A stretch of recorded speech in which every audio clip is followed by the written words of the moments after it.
ادھر عوام میں میری بے اثری بڑھ رہی ہے۔ واقعہ یہ ہے کہ جس ذوق و شوق سے دوران ملازمت میری بات سنا کرتے تھے یا حمایت کا دم بھرا کرتے تھے، اب وہ ختم ہو رہا ہے، بلکہ میری باتوں کا ان پر الٹا اثر ہوتا ہے۔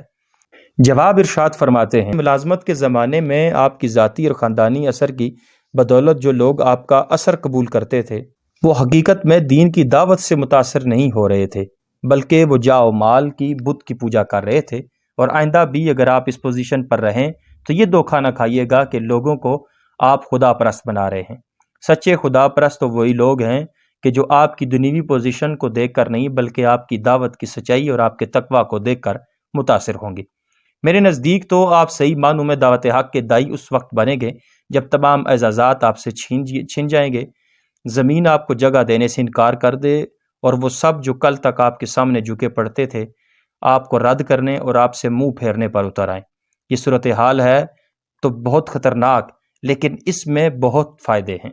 اگر خدا نے آپ کو اتنی طاقت دی ہے کہ آپ اسے برداشت کرنے کے قابل ہو جائیں تو اس کا حقیقی فائدہ آپ کو آگے چل کر معلوم ہوگا، اور اسی وقت آپ کو اللہ تعالیٰ جھوٹے رفیقوں کی رفاقت سے بچا کر سچے رفیق بہم پہنچائے گا۔